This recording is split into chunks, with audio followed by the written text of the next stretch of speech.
ਖਬਰਾਂ ਦੇ ਬੁਲੇਟਿਨ ਦੇ ਸਪਾਂਸਰ ਨੇ ਰੀਅਲਟਰ ਗੁਰਜਿੰਦਰ ਸਿੰਘ ਰੰਧਾਵਾ।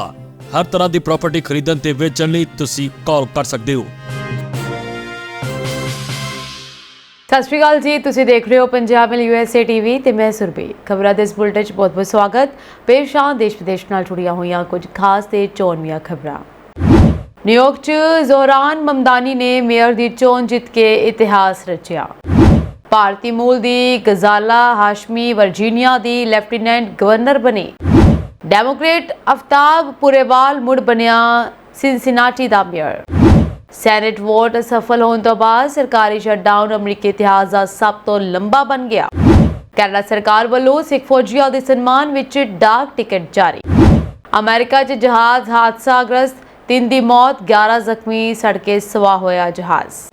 ਹੁਣ ਇਹਨਾਂ ਖਬਰਾਂ ਦਾ ਵਿਸਥਾਰ। ਇਸ ਦੇ ਨਾਲ ਹੀ ਦੇਸ਼ ਤੇ ਵਿਦੇਸ਼ ਨਾਲ ਜੁੜੀਆਂ ਹੋਈਆਂ तमाम ਖਬਰਾਂ।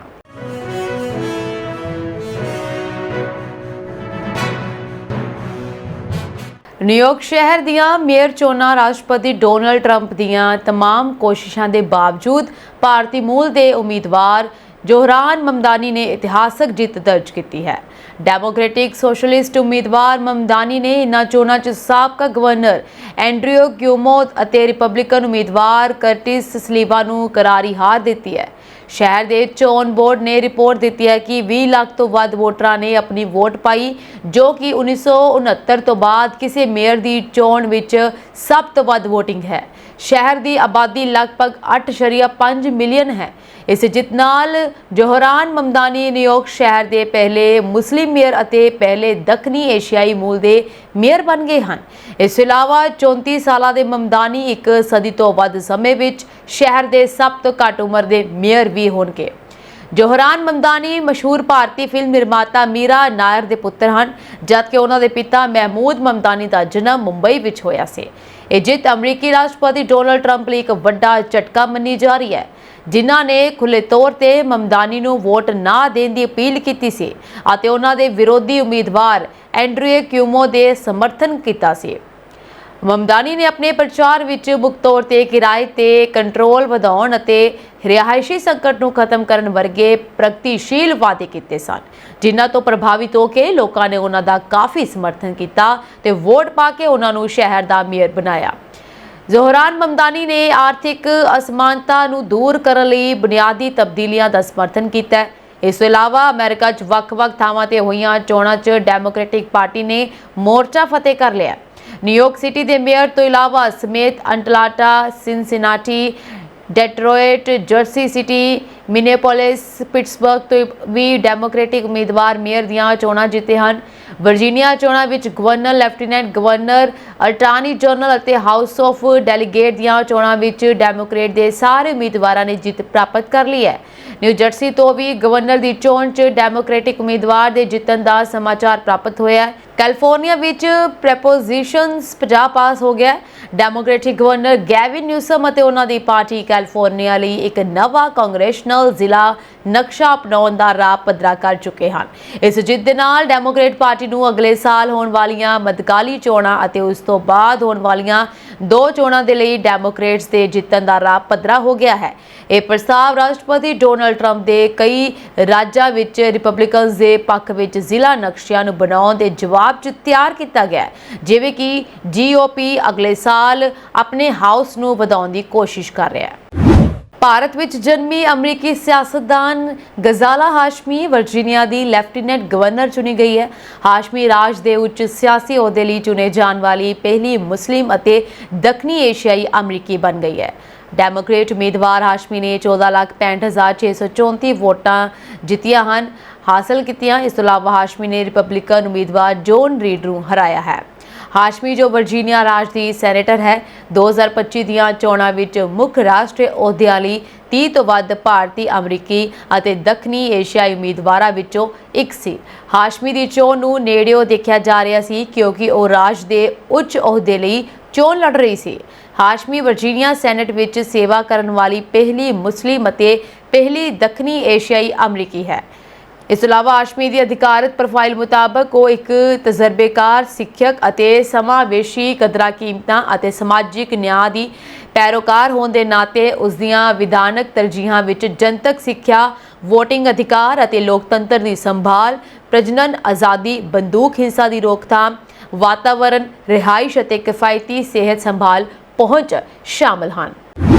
ਡੈਮੋਕ੍ਰੇਟ ਉਮੀਦਵਾਰ ਅਫਤਾਬ ਪੁਰੇਵਾਲ ਸਿਨਸਿਨਾਟੀ ਦੇ ਮੇਅਰ ਦੀ ਚੋਣ ਮੁੜ ਜਿੱਤ ਗਿਆ ਹੈ। ਪੁਰੇਵਾਲ ਨੇ ਰਿਪਬਲਿਕਨ ਉਮੀਦਵਾਰ ਕੋਰੀ ਬੋਮੈਨ ਨੂੰ ਹਰਾਇਆ, ਜੋ ਕਿ ਉਪ ਰਾਸ਼ਟਰਪਤੀ JD ਵੈਂਸ ਦੇ ਸੁਤੇਲੇ ਭਰਾ ਹਨ। ਪੁਰੇਵਾਲ ਪਹਿਲੀ ਵਾਰ 2021 ਵਿੱਚ ਮੇਅਰ ਚੁਣੇ ਗਏ ਸਨ। ਪੁਰੇਵਾਲ ਨੇ ਮਈ ਵਿੱਚ 80% ਤੋਂ ਵੱਧ ਵੋਟਾਂ ਨਾਲ ਆਲ ਪਾਰਟੀ ਮਿਊਨਿਸਪਲ ਪ੍ਰਾਇਮਰੀ ਜਿੱਤੀ। ਮੇਅਰ ਲਈ ਚੋਣ ਲੜਨ ਤੋਂ ਪਹਿਲਾਂ ਪੁਰੇਵਾਲ ਇੱਕ ਵਕੀਲ ਵਜੋਂ ਕੰਮ ਕਰਦੇ ਸੀ। ਸਰਕਾਰੀ ਸ਼ਟਡਾਊਨ ਹੁਣ ਅਮਰੀਕੀ ਇਤਿਹਾਸ ਦਾ ਸਭ ਤੋਂ ਲੰਬਾ ਬਣ ਚੁੱਕਿਆ ਹੈ, ਜਿਸ ਨੇ ਮੰਗਲਵਾਰ ਸ਼ਾਮ ਨੂੰ ਫੰਡਿੰਗ ਲੈਬਸ ਦੇ 35ਵੇਂ ਦਿਨ 2019 ਵਿੱਚ ਸਥਾਪਿਤ ਕੀਤੇ ਪਿਛਲੇ ਰਿਕਾਰਡ ਨੂੰ ਪਾਰ ਕਰ ਦਿੱਤਾ। ਸੈਨੇਟ 14ਵੀਂ ਵਾਰ ਸਦਨ ਦੁਆਰਾ ਪਾਸ ਕੀਤੇ ਗਏ ਨਿਰੰਤਰ ਮਤੇ ਨੂੰ ਅੱਗੇ ਵਧਾਉਣ ਵਿੱਚ ਅਸਫਲ ਰਹੀ। ਵੋਟ 54-44 ਸੀ। ਕੋਈ ਵੀ ਨਵਾਂ ਡੈਮੋਕ੍ਰੇਟ ਇਸ ਨੂੰ ਅੱਗੇ ਵਧਾਉਣ ਦੇ ਲਈ ਰਸਤਾ ਨਹੀਂ ਪਾਰ ਕਰ ਸਕਿਆ। ਨਤੀਜੇ ਦੇ ਬਾਵਜੂਦ ਦੋਵਾਂ ਪਾਰਟੀਆਂ ਦੇ ਕਾਨੂੰਨ ਸਾਜ਼ਾਂ ਨੇ ਇਸ ਰੁਕਾਵਟ ਨੂੰ ਖਤਮ ਕਰਨ ਲਈ ਇੱਕ ਸਮਝੌਤੇ ਦੇ ਉੱਭਰ ਰਹੇ ਰੂਪਰੇਖਾ ਵੱਲ ਸੰਕੇਤ ਦਿੱਤਾ। ਸ਼ਾਇਦ ਇਸ ਹਫ਼ਤੇ ਦੇ ਸ਼ੁਰੂ ਦੇ ਵਿੱਚ ਸੈਨੇਟ ਦੇ ਬਹੁਮਤ ਨੇਤਾ ਜੌਨ ਥੂਨ ਨੇ ਪੱਤਰਕਾਰਾਂ ਨੂੰ ਕਿਹਾ ਕਿ ਉਹ ਸੋਚਦੇ ਹਨ ਕਿ ਕੁਝ ਲੋਕ ਹਨ ਜੋ ਇਹ ਮਹਿਸੂਸ ਕਰਦੇ ਹਨ ਕਿ ਇਹ ਕਾਫੀ ਸਮੇਂ ਤੋਂ ਚੱਲ ਰਿਹਾ ਹੈ ਅਤੇ ਇਸ ਨੂੰ ਖਤਮ ਕਰਨ ਦਾ ਸਮਾਂ ਆ ਗਿਆ ਹੈ। ਸੋ ਕੁਝ ਰਿਪਬਲਿਕਨਸ ਨੇ ਕਿਹਾ ਹੈ ਕਿ ਉਹ ਉਮੀਦ ਕਰਦੇ ਹਨ ਕਿ ਮੰਗਲਵਾਰ ਦੀਆਂ ਚੋਣਾਂ ਤੋਂ ਬਾਅਦ ਡੈਮੋਕ੍ਰੇਟ ਸਰਕਾਰ ਨੂੰ ਦੁਬਾਰਾ ਖੋਲ੍ਹਣ ਦੇ ਲਈ ਵੋਟ ਪਾਉਣ ਦੇ ਲਈ ਵਧੇਰੇ ਤਿਆਰ ਹੋਣਗੇ। ਇਹ ਸ਼ਟਡਾਊਨ ਹੁਣ ਅਮਰੀਕੀ ਇਤਿਹਾਸ ਦਾ ਸਭ ਤੋਂ ਲੰਬਾ ਬਣ ਚੁੱਕਿਆ ਹੈ, ਜਿਸ ਨੇ 2018 ਦੇ ਅਖੀਰ ਅਤੇ 2019 ਦੇ ਸ਼ੁਰੂ ਦੇ ਵਿੱਚ ਹੋਏ ਸ਼ਟਡਾਊਨ ਦੇ ਰਿਕਾਰਡ ਨੂੰ ਤੋੜ ਦਿੱਤਾ। ਉਹ ਫੰਡਿੰਗ ਲੈਬਸ 35ਵੇਂ ਦਿਨ ਦੀ ਸ਼ਾਮ ਨੂੰ ਖਤਮ ਹੋ ਗਿਆ, ਜਦੋਂ ਰਾਸ਼ਟਰਪਤੀ ਟਰੰਪ ਨੇ ਸਰਕਾਰੀ ਫੰਡਿੰਗ ਨੂੰ 3 ਹਫ਼ਤਿਆਂ ਲਈ ਵਧਾਉਣ ਦੇ ਲਈ ਇੱਕ ਬਿੱਲ ਤੇ ਦਸਤਖਤ ਕੀਤੇ। ਵਾਈਟ ਹਾਊਸ ਨੇ ਐਲਾਨ ਕੀਤਾ ਕਿ ਬਿੱਲ ਦੇ ਰਾਤ 9:30 ਵਜੇ ਦਸਤਖਤ ਕੀਤੇ ਗਏ ਸਨ। ਮੌਜੂਦਾ ਬੰਦ ਡਿਲਾਈਟ ਸੇਵਿੰਗ ਟਾਈਮ ਦੌਰਾਨ ਸ਼ੁਰੂ ਹੋਇਆ ਸੀ ਅਤੇ ਸਟੈਂਡਰਡ ਟਾਈਮ ਵਿੱਚ ਤਬਦੀਲੀ ਤੱਕ ਚੱਲਿਆ ਹੈ। ਭਾਵ ਇਹ ਤੁਲਨਾਤਮਕ ਸਮੇਂ ਦੀ ਲੰਬਾਈ 1 ਘੰਟਾ ਪਹਿਲਾਂ ਜਾਂ ਰਾਤ 8:30 ਵਜੇ ਤੋਂ ਲੰਘ ਗਿਆ ਹੈ। ਸ਼ਟਡਾਊਨ ਇੱਕ ਮੁਕਾਬਲਤਨ ਹਾਲੀਆ ਵਰਤਾਰਾ ਹੈ, ਜੋ ਕਿ ਆਪਣੇ ਮੌਜੂਦਾ ਰੂਪ ਵਿੱਚ 1980 ਵਿੱਚ ਹੀ ਸ਼ੁਰੂ ਹੋਇਆ ਸੀ, ਜਦੋਂ ਅਟਾਰਨੀ ਜਨਰਲ ਨੇ ਕਾਨੂੰਨੀ ਰਾਏ ਦੀ ਇੱਕ ਲੜੀ ਜਾਰੀ ਕੀਤੀ ਸੀ, ਜਿਸ ਵਿੱਚ ਕਿਹਾ ਗਿਆ ਸੀ ਕਿ ਸਰਕਾਰੀ ਏਜੰਸੀਆਂ ਲਈ ਕਾਂਗਰਸ ਤੋਂ ਅਧਿਕਾਰ ਤੋਂ ਬਿਨਾਂ ਖਰਚ ਕਰਨਾ ਜਾਰੀ ਰੱਖਣਾ ਗੈਰ ਕਾਨੂੰਨੀ ਹੈ। ਉਦੋਂ ਤੋਂ ਹੁਣ ਤੱਕ 15 ਵਾਰ ਸ਼ਟਡਾਊਨ ਹੋ ਚੁੱਕਿਆ ਹੈ, ਜਿਸ ਵਿੱਚ ਮੌਜੂਦਾ ਗਤੀਰੋਧ ਵੀ ਸ਼ਾਮਲ ਹੈ। ਕੈਨੇਡਾ ਸਰਕਾਰ ਵੱਲੋਂ ਸਿੱਖ ਕੈਨੇਡੀਅਨ ਫੌਜੀਆਂ ਦੇ ਸਨਮਾਨ ਵਿੱਚ ਡਾਕ ਟਿਕਟ ਜਾਰੀ ਕੀਤੀ ਗਈ ਹੈ। ਇਹ ਟਿਕਟ ਰਾਸ਼ਟਰੀ ਫੌਜ ਪ੍ਰਤੀ ਸਿੱਖ ਫੌਜੀਆਂ ਦੀ 100 ਸਾਲਾਂ ਤੋਂ ਵੱਧ ਦੀ ਸੇਵਾ ਦੇ ਸਨਮਾਨ ਵਜੋਂ ਜਾਰੀ ਕੀਤੀ ਗਈ ਹੈ। ਵਰਣਨਯੋਗ ਹੈ ਕਿ ਕੈਨੇਡਾ ਦੇ ਇਤਿਹਾਸ ਵਿੱਚ ਸਿੱਖ ਫੌਜੀਆਂ ਤੇ ਭਾਈਚਾਰੇ ਦਾ ਵੱਡਾ ਯੋਗਦਾਨ ਹੈ। ਕੈਨੇਡਾ ਦੀ ਸਰਕਾਰ ਵੱਲੋਂ ਇਸ ਸਨਮਾਨ ਦੀ ਸਮੂਹ ਭਾਈਚਾਰੇ ਵੱਲੋਂ ਸ਼ਲਾਘਾ ਕੀਤੀ ਗਈ ਹੈ। ਅਮਰੀਕਾ ਦੇ ਕੈਂਟਕੀ ਦੇ ਲੂਇਸਵਿਲ ਹਵਾਈ ਅੱਡੇ ਤੋਂ ਉਡਾਨ ਭਰਦੇ ਸਮੇਂ ਇੱਕ UPS ਜਹਾਜ਼ ਹਾਦਸਾਗ੍ਰਸਤ ਹੋ ਗਿਆ। ਜਹਾਜ਼ ਵਿੱਚ ਧਮਾਕਾ ਹੋਇਆ ਅਤੇ ਅੱਗ ਲੱਗ ਗਈ। ਕਥਿਤ ਤੌਰ ਤੇ ਜਹਾਜ਼ ਵਿੱਚ ਸਵਾਰ 3 ਲੋਕਾਂ ਦੀ ਮੌਤ ਹੋ ਗਈ ਹੈ। ਅੱਗ ਇੰਨੀ ਤੇਜ਼ੀ ਨਾਲ ਲੱਗੀ ਕਿ ਕਾਲੇ ਧੂਏ ਦੇ ਸੰਘਣੇ ਬੱਦਲ ਨੇ ਪੂਰੇ ਖੇਤਰ ਨੂੰ ਘੇਰ ਲਿਆ। ਫੈਡਰਲ ਐਵੀਏਸ਼ਨ ਪ੍ਰਸ਼ਾਸਨ ਨੇ ਦੱਸਿਆ ਕਿ ਜਹਾਜ਼ ਸਥਾਨਕ ਸਮੇਂ ਅਨੁਸਾਰ ਸ਼ਾਮ 5:15 ਤੇ ਲੂਇਸਵਿਲ ਦੇ ਮੁਹੰਮਦ ਅਲੀ ਅੰਤਰਰਾਸ਼ਟਰੀ ਹਵਾਈ ਅੱਡੇ ਤੋਂ ਹੋਨੂਲੁਲੂ ਜਾ ਰਿਹਾ ਸੀ। ਜਦੋਂ ਉਹ ਉਡਾਨ ਭਰ ਰਿਹਾ ਸੀ ਤਾਂ ਹਾਦਸਾਗ੍ਰਸਤ ਹੋ ਗਿਆ। ਲੂਇਸਵਿਲ ਮੈਟਰੋ ਪੁਲਿਸ ਵਿਭਾਗ ਨੇ ਇੱਕ ਸੋਸ਼ਲ ਮੀਡੀਆ ਪੋਸਟ ਵਿੱਚ ਦੱਸਿਆ ਕਿ ਕੁਝ ਜ਼ਖਮੀਆਂ ਦੀ ਰਿਪੋਰਟ ਵੀ ਹੈ। ਮੇਅਰ ਕ੍ਰੈਗ ਦੇ ਅਨੁਸਾਰ ਜਹਾਜ਼ ਲਗਭਗ 2,80,000 ਗੈਲਨ ਬਾਲਣ ਲੈ ਕੇ ਜਾ ਰਿਹਾ ਸੀ, ਜਿਸ ਕਾਰਨ ਇਹ ਕਈ ਤਰੱਕੀਆਂ ਦੇ ਨਾਲ ਚਿੰਤਾ ਦਾ ਵਿਸ਼ਾ ਬਣ ਗਿਆ। UPS ਦੀ ਸਭ ਤੋਂ ਵੱਡੀ ਪੈਕੇਜ ਹੈਂਡਲਿੰਗ ਸਹੂਲਤ ਲੂਇਸਵਿਲ ਵਿੱਚ ਸਥਿਤ ਹੈ। ਇਹ ਕੇਂਦਰ ਹਜ਼ਾਰਾਂ ਕਰਮਚਾਰੀਆਂ ਨੂੰ ਰੋਜ਼ਗਾਰ ਦਿੰਦਾ ਹੈ। ਰੋਜ਼ਾਨਾ 300 ਉਡਾਨਾਂ ਨੂੰ ਸੰਭਾਲਦਾ ਹੈ ਅਤੇ ਪ੍ਰਤੀ ਘੰਟਾ 4 ਲੱਖ ਤੋਂ ਵੱਧ ਪੈਕੇਜ ਛਾਂਟਦਾ ਹੈ। UPS ਦੀ ਮਲਕੀਅਤ ਵਾਲਾ ਮੈਕਡੋਨਲਡ ਡਗਲਸ MD-11 ਜਹਾਜ਼ 1991 ਵਿੱਚ ਬਣਾਇਆ ਗਿਆ ਸੀ। ਹਵਾਈ ਅੱਡੇ ਦੇ ਉੱਤਰ ਵੱਲ ਓਹੀਓ ਨਦੀ ਤੱਕ ਦੇ ਸਾਰੇ ਖੇਤਰਾਂ ਲਈ ਇੱਕ ਚੇਤਾਵਨੀ ਜਾਰੀ ਕੀਤੀ ਗਈ ਹੈ। ਕੈਂਟਕੀ ਦੇ ਗਵਰਨਰ ਐਂਡੀ ਬੇਸ਼ਰ ਨੇ ਐਕਸ ਤੇ ਪੋਸਟ ਵਿੱਚ ਕਿਹਾ ਕਿ ਜਾਣਕਾਰੀ ਉਪਲਬਧ ਹੋਣ ਤੇ ਸਾਂਝੀ ਕੀਤੀ ਜਾਵੇਗੀ। ਇਸ ਤੋਂ ਇਲਾਵਾ ਉਹਨਾਂ ਨੇ ਕਿਹਾ, ਕਿਰਪਾ ਕਰਕੇ ਪਾਇਲਟ, ਚਾਲਕ ਦਲ ਅਤੇ ਪ੍ਰਭਾਵੀ ਸਾਰਿਆਂ ਲਈ ਪ੍ਰਾਰਥਨਾ ਕਰੋ। ਕੈਨੇਡਾ ਦੀ ਸੰਸਦ ਵਿੱਚ ਇੱਕ ਅਜਿਹਾ ਬਿੱਲ ਪੇਸ਼ ਕੀਤਾ ਗਿਆ ਹੈ ਜਿਸ ਨੇ ਲੱਖਾਂ ਭਾਰਤੀ ਪ੍ਰਵਾਸੀਆਂ ਵਿੱਚ ਡੂੰਘਾ ਤਣਾਅ ਅਤੇ ਚਿੰਤਾ ਪੈਦਾ ਕਰ ਦਿੱਤੀ ਹੈ। ਇਹ ਬਿੱਲ ਕੈਨੇਡੀਅਨ ਅਧਿਕਾਰੀਆਂ ਨੂੰ ਅਸਥਾਈ ਵੀਜ਼ਾ ਵਾਲੇ ਭਾਰਤੀ ਪ੍ਰਵਾਸੀਆਂ ਨੂੰ ਦੇਸ਼ ਨਿਕਾਲਾ ਦੇਣ ਦਾ ਹੁਕਮ ਦੇਣ ਦੇ ਲਈ ਵਿਸ਼ੇਸ਼ ਸ਼ਕਤੀਆਂ ਦੇਣ ਦਾ ਪ੍ਰਸਤਾਵ ਕਰਦਾ ਹੈ। ਇਸ ਪ੍ਰਸਤਾਵ ਨਾਲ ਅਧਿਕਾਰੀਆਂ ਨੂੰ ਕਿਸੇ ਵੀ ਸਮੇਂ ਸਮੂਹਿਕ ਤੌਰ ਤੇ ਅਸਥਾਈ ਵੀਜ਼ੇ ਰੱਦ ਜਾਂ ਬੰਦ ਕਰਨ ਦੀ ਸ਼ਕਤੀ ਮਿਲੇਗੀ, ਜਿਸ ਨਾਲ ਪ੍ਰਵਾਸੀਆਂ ਦਾ ਭਵਿੱਖ ਅਨਿਸ਼ਚਿਤ ਹੋ ਜਾਵੇਗਾ। ਇਸ ਤੋਂ ਇਲਾਵਾ ਰਿਪੋਰਟ ਅਨੁਸਾਰ ਇਹ ਫੈਸਲਾ ਮੁੱਖ ਤੌਰ ਤੇ ਬੰਗਲਾਦੇਸ਼ ਅਤੇ ਭਾਰਤ ਦੇ ਨਾਗਰਿਕਾਂ ਸੰਬੰਧੀ ਲਿਆ ਜਾ ਰਿਹਾ ਹੈ। ਰਿਪੋਰਟ ਵਿੱਚ ਇਹ ਵੀ ਦੱਸਿਆ ਗਿਆ ਹੈ ਕਿ ਕੈਨੇਡਾ ਇਸ ਸੰਬੰਧ ਵਿੱਚ ਅਮਰੀਕੀ ਪ੍ਰਸ਼ਾਸਨ ਤੋਂ ਵੀ ਸਹਾਇਤਾ ਲਵੇਗਾ, ਜਿਸ ਕਾਰਨ ਅਮਰੀਕਾ ਵਿੱਚ ਵੀ ਇਸ ਮਾਮਲੇ 'ਚ ਸ਼ਾਮਲ ਹੋ ਗਿਆ ਹੈ। ਇਹ ਬਿੱਲ ਅਜਿਹੇ ਸਮੇਂ ਆਇਆ ਜਦੋਂ ਕੈਨੇਡੀਅਨ ਪ੍ਰਸ਼ਾਸਨ ਨੇ ਹਾਲ ਹੀ ਵਿੱਚ ਭਾਰਤੀ ਵਿਦਿਆਰਥੀਆਂ ਦੀਆਂ 74% ਵੀਜ਼ਾ ਅਰਜ਼ੀਆਂ ਨੂੰ ਰੱਦ ਕਰ ਦਿੱਤਾ ਹੈ, ਜੋ ਕਿ ਤਣਾਅ ਨੂੰ ਹੋਰ ਵਧਾਉਂਦਾ ਹੈ। ਕੈਨੇਡਾ ਦੇ ਇਮੀਗ੍ਰੇਸ਼ਨ ਮੰਤਰੀ ਵੱਲੋਂ ਪੇਸ਼ ਕੀਤੇ ਗਏ ਇਸ ਪ੍ਰਸਤਾਵ ਵਿੱਚ ਕੈਨੇਡਾ ਦੇ ਇਮੀਗ੍ਰੇਸ਼ਨ, ਸ਼ਰਨਾਰਥੀ ਅਤੇ ਨਾਗਰਿਕਤਾ ਵਿਭਾਗ, ਕੈਨੇਡਾ ਬੋਰਡਰ ਸਰਵਿਸ ਏਜੰਸੀ ਅਤੇ ਅਮਰੀਕੀ ਅਧਿਕਾਰੀ ਮਿਲ ਕੇ ਕੰਮ ਕਰਨਗੇ। ਪ੍ਰਸਤਾਵਿਤ ਸ਼ਕਤੀਆਂ ਅਧਿਕਾਰੀਆਂ ਨੂੰ ਇਹ ਅਧਿਕਾਰ ਦੇਣਗੀਆਂ ਕਿ ਉਹ ਮਹਾਮਾਰੀ ਜਾਂ ਯੁੱਧ ਵਰਗੀਆਂ ਸਥਿਤੀਆਂ ਦਾ ਹਵਾਲਾ ਦੇ ਕੇ ਵੱਡੇ ਪੱਧਰ ਤੇ ਵੀਜ਼ੇ ਰੱਦ ਕਰ ਸਕਣ। ਵੀਜ਼ਾ ਅਰਜ਼ੀਆਂ ਵਿੱਚ 4 ਗੁਣਾ ਵਾਧਾ ਹੋਇਆ ਹੈ। ਕੈਨੇਡੀਅਨ ਪ੍ਰਸ਼ਾਸਨ ਦੀ ਚਿੰਤਾ ਦਾ ਇੱਕ ਮੁੱਖ ਕਾਰਨ ਬਣ ਚੁੱਕਿਆ ਹੈ ਭਾਰਤ ਤੋਂ ਆਉਣ ਵਾਲੀਆਂ ਵੀਜ਼ਾ ਅਰਜ਼ੀਆਂ ਦੀ ਗਿਣਤੀ ਵਿੱਚ ਵੱਡਾ ਵਾਧਾ ਹੈ। ਮਈ 2023 ਵਿੱਚ ਕੈਨੇਡਾ ਲਈ 500 ਅਰਜ਼ੀਆਂ ਆਈਆਂ ਸਨ। ਜੁਲਾਈ 2024 ਤੱਕ ਇਹ ਅੰਕੜਾ ਵੱਧ ਕੇ 2000 ਹੋ ਗਿਆ। ਇਸ ਤੋਂ ਇਲਾਵਾ ਪ੍ਰੋਸੈਸਿੰਗ ਸਮਾਂ ਵੀ ਵੱਧ ਗਿਆ ਹੈ ਅਤੇ ਪ੍ਰਸ਼ਾਸਨ ਵੀਜ਼ਾ ਨਿਯਮਾਂ ਨੂੰ ਸਖਤ ਕਰਨ ਦੀ ਤਿਆਰੀ ਕਰ ਰਿਹਾ ਹੈ। ਸਰਕਾਰੀ ਸੂਤਰਾਂ ਦਾ ਇਹ ਵੀ ਕਹਿਣਾ ਹੈ ਕਿ ਇਹ ਪ੍ਰਸਤਾਵ ਵੱਡੀ ਗਿਣਤੀ ਵਿੱਚ ਲੰਬਿਤ ਵੀਜ਼ਾ ਅਰਜ਼ੀਆਂ ਨੂੰ ਰੱਦ ਕਰਨ ਵਿੱਚ ਮਦਦ ਕਰੇਗਾ। ਵਿਰੋਧ ਅਤੇ ਵਿਵਾਦ ਵੀ ਹੋ ਰਿਹਾ ਹੈ। ਇਸ ਬਿੱਲ ਨੇ ਕੈਨੇਡਾ ਦੇ ਅੰਦਰ ਹੀ ਵਿਵਾਦ ਪੈਦਾ ਕਰ ਦਿੱਤਾ ਹੈ। 300 ਤੋਂ ਵੱਧ ਸਿਵਲ ਸੁਸਾਇਟੀ ਸਮੂਹਾਂ ਨੇ ਇਸ ਪ੍ਰਸਤਾਵ ਤੇ ਆਪਣੀ ਨਾਰਾਜ਼ਗੀ ਜ਼ਾਹਰ ਕੀਤੀ ਹੈ। ਇਹ ਸਾਰਾ ਘਟਨਾਕ੍ਰਮ ਅਜਿਹੇ ਸਮੇਂ ਹੋ ਰਿਹਾ ਹੈ ਜਦੋਂ ਜਸਟਿਨ ਟਰੂਡੋ ਦੇ ਕਾਰਜਕਾਲ ਤੋਂ ਹੀ ਭਾਰਤ ਅਤੇ ਕੈਨੇਡਾ ਦੇ ਸਬੰਧ ਪਹਿਲਾਂ ਹੀ ਤਣਾਅਪੂਰਨ ਚੱਲ ਰਹੇ ਹਨ ਅਤੇ ਵੀਜ਼ਾ ਨਿਯਮਾਂ ਨੂੰ ਸਖਤ ਕਰਨ ਨੂੰ ਭਾਰਤ ਵਿਰੁੱਧ ਇੱਕ ਕਦਮ ਵਜੋਂ ਦੇਖਿਆ ਜਾ ਰਿਹਾ ਹੈ। ਵਾਈਟ ਹਾਊਸ ਨੇ ਦਾਅਵਾ ਕੀਤਾ ਹੈ ਕਿ ਅਮਰੀਕੀ ਰਾਸ਼ਟਰਪਤੀ ਡੋਨਾਲਡ ਟਰੰਪ ਅਤੇ ਭਾਰਤੀ ਪ੍ਰਧਾਨ ਮੰਤਰੀ ਨਰਿੰਦਰ ਮੋਦੀ ਦੁਵੱਲੇ ਵਪਾਰਕ ਸਬੰਧਾਂ ਨੂੰ ਲੈ ਕੇ ਨਿਯਮਿਤ ਗੱਲਬਾਤ ਕਰ ਰਹੇ ਹਨ ਅਤੇ ਦੋਵਾਂ ਦੇਸ਼ਾਂ ਦੀਆਂ ਟੀਮਾਂ ਇੱਕ ਨਵੇਂ ਵਪਾਰ ਸਮਝੌਤੇ ਨੂੰ ਅੰਤਿਮ ਰੂਪ ਦੇਣ ਦੇ ਲਈ ਗੰਭੀਰ ਅਤੇ ਰਚਨਾਤਮਕ ਪੜਾਅ ਵਿੱਚ ਕੰਮ ਕਰ ਰਹੀਆਂ ਹਨ। ਰਾਸ਼ਟਰਪਤੀ ਟਰੰਪ ਪ੍ਰਧਾਨ ਮੰਤਰੀ ਮੋਦੀ ਦਾ ਬਹੁਤ ਸਤਿਕਾਰ ਕਰਦੇ ਹਨ ਅਤੇ ਦੋਵੇਂ ਅਕਸਰ ਗੱਲ ਕਰਦੇ ਹਨ। ਦੋਵਾਂ ਦੇਸ਼ਾਂ ਵਿਚਕਾਰ ਵਪਾਰਕ ਗੱਲਬਾਤ ਇੱਕ ਗੰਭੀਰ ਅਤੇ ਰਚਨਾਤਮਕ ਪੜਾਅ ਵਿੱਚ ਪਹੁੰਚ ਰਹੀ ਹੈ। ਟਰੰਪ ਅਤੇ ਉਹਨਾਂ ਦੀ ਵਪਾਰਕ ਟੀਮ ਭਾਰਤ ਨਾਲ ਨਿਰੰਤਰ ਸੰਪਰਕ ਕਰ ਰਹੀ ਹੈ। ਦੀਵਾਲੀ ਦੀ ਮੁਲਾਕਾਤ ਤੋਂ ਬਾਅਦ ਲੈਵਿਟ ਨੇ ਇਹ ਦੱਸਿਆ ਕਿ ਟਰੰਪ ਨੇ ਹਾਲ ਹੀ ਵਿੱਚ ਦੀਵਾਲੀ ਦੇ ਮੌਕੇ ਤੇ ਓਵਲ ਦਫ਼ਤਰ ਵਿੱਚ ਪ੍ਰਧਾਨ ਮੰਤਰੀ ਮੋਦੀ ਨਾਲ ਗੱਲਬਾਤ ਕੀਤੀ ਸੀ, ਜਿੱਥੇ ਕਈ ਸੀਨੀਅਰ ਭਾਰਤੀ ਅਮਰੀਕੀ ਅਧਿਕਾਰੀ ਵੀ ਮੌਜੂਦ ਸਨ। ਰਾਸ਼ਟਰਪਤੀ ਭਾਰਤ ਅਮਰੀਕਾ ਸਬੰਧਾਂ ਬਾਰੇ ਬਹੁਤ ਸਕਾਰਾਤਮਕ ਹਨ ਅਤੇ ਇਸ ਨੂੰ ਬਹੁਤ ਮਹੱਤਵਪੂਰਨ ਮੰਨਦੇ ਹਨ। ਉਹਨਾਂ ਨੇ ਭਾਰਤ ਵਿੱਚ ਅਮਰੀਕੀ ਰਾਜਦੂਤ ਸਰਜੀਓ ਗੋਰ ਦੇ ਕੰਮ ਦੀ ਵੀ ਪ੍ਰਸ਼ੰਸਾ ਕੀਤੀ ਹੈ।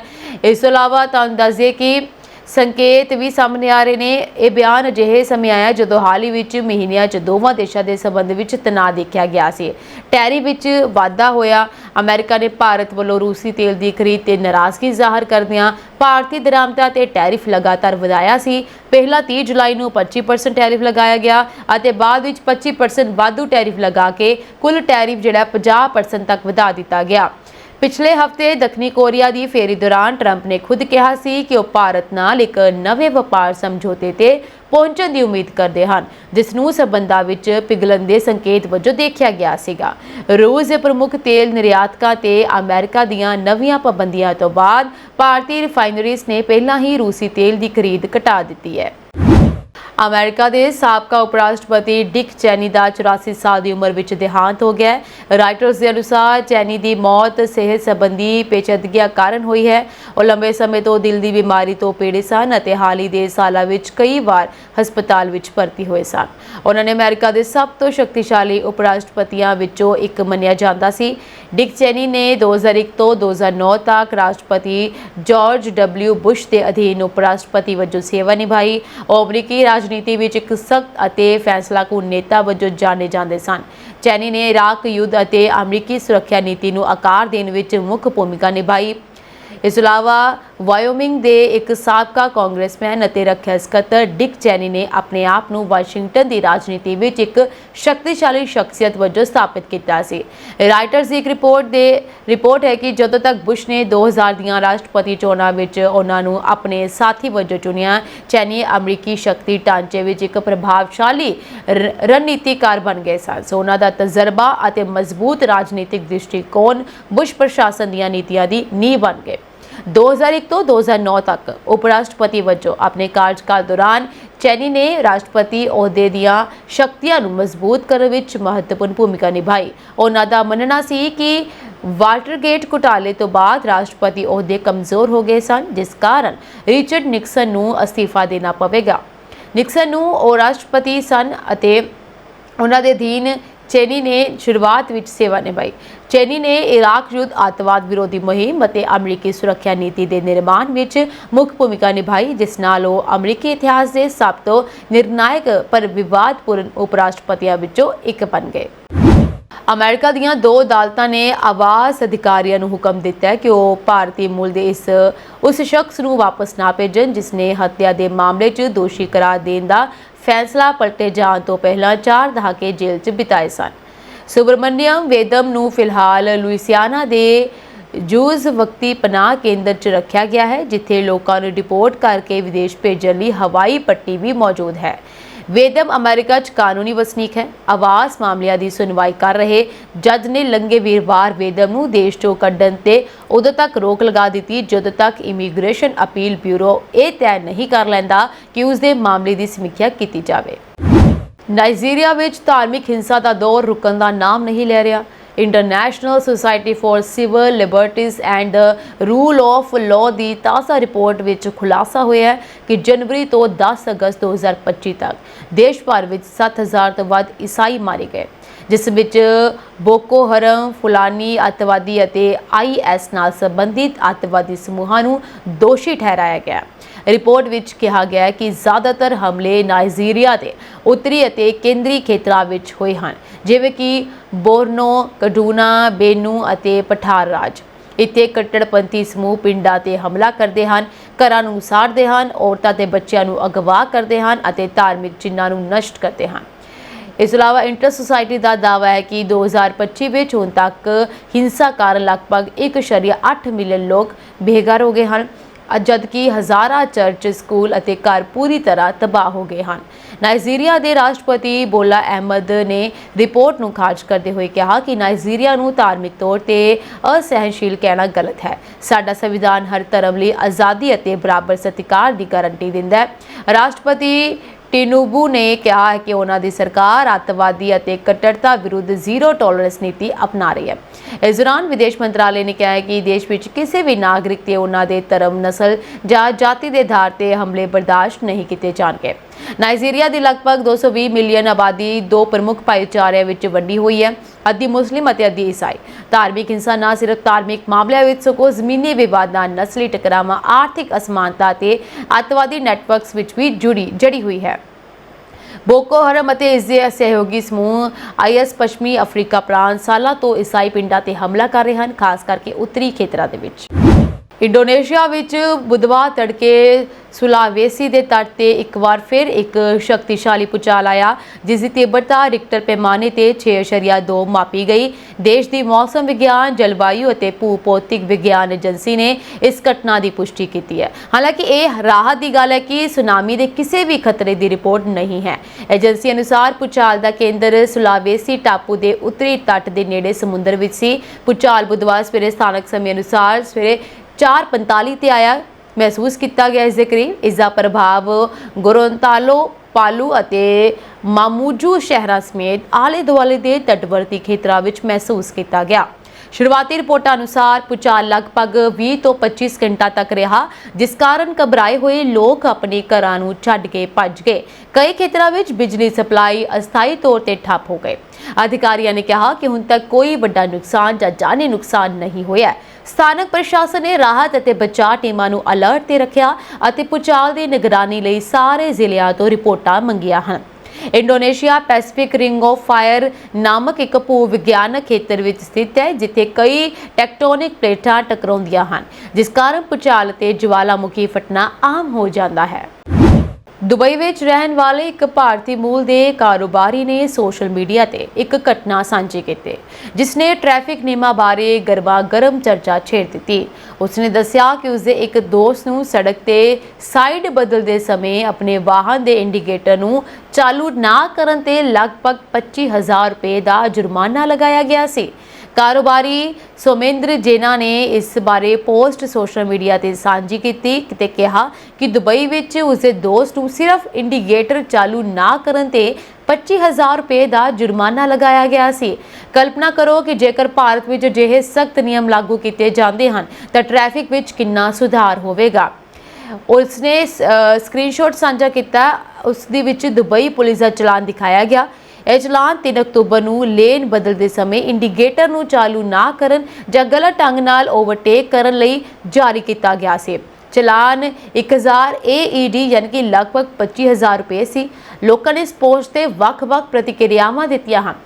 ਬਹੁਤ ਸਾਰੇ ਯੂਜ਼ਰ ਨੇ ਇਸ ਬਾਰੇ ਦੱਸਿਆ ਕਿ ਜੇਕਰ ਭਾਰਤ ਵਿੱਚ ਅਜਿਹੇ ਨਿਯਮ ਲਾਗੂ ਕੀਤੇ ਜਾਂਦੇ ਹਨ ਤਾਂ ਲੋਕ ਭਾਰੀ ਜੁਰਮਾਨਾ ਨਹੀਂ ਦੇਣਗੇ ਪਰ ਰਿਸ਼ਵਤਖੋਰੀ ਵਧੇਗੀ। ਇੱਕ ਹੋਰ ਯੂਜ਼ਰ ਨੇ ਲਿਖਿਆ ਕਿ ਜੇਕਰ ਭਾਰਤ ਵਿੱਚ 25,000 ਦਾ ਜੁਰਮਾਨਾ ਲਗਾਇਆ ਜਾਂਦਾ ਹੈ ਤਾਂ ਅੱਧੇ ਲੋਕ ਦਿਵਾਲੀਆ ਹੋ ਜਾਣਗੇ ਕਿਉਂਕਿ ਜ਼ਿਆਦਾਤਰ ਲੋਕ ਕਰਜ਼ਿਆਂ ਤੇ ਗੁਜ਼ਾਰਾ ਕਰ ਰਹੇ ਹਨ।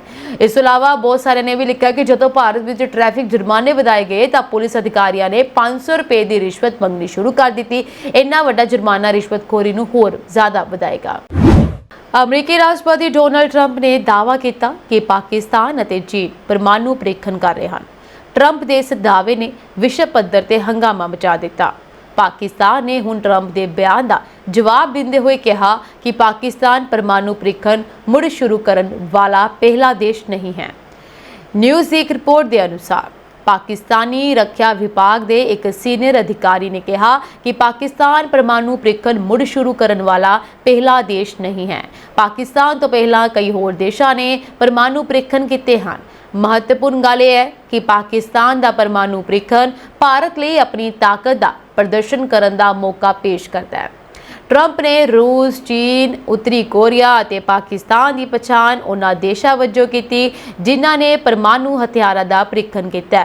ਉਹਨਾਂ ਨੇ ਕਿਹਾ ਰੂਸ ਤੇ ਚੀਨ ਟੈਸਟ ਕਰ ਰਹੇ ਹਨ ਪਰ ਉਹ ਇਸ ਬਾਰੇ ਗੱਲ ਨਹੀਂ ਕਰਦੇ।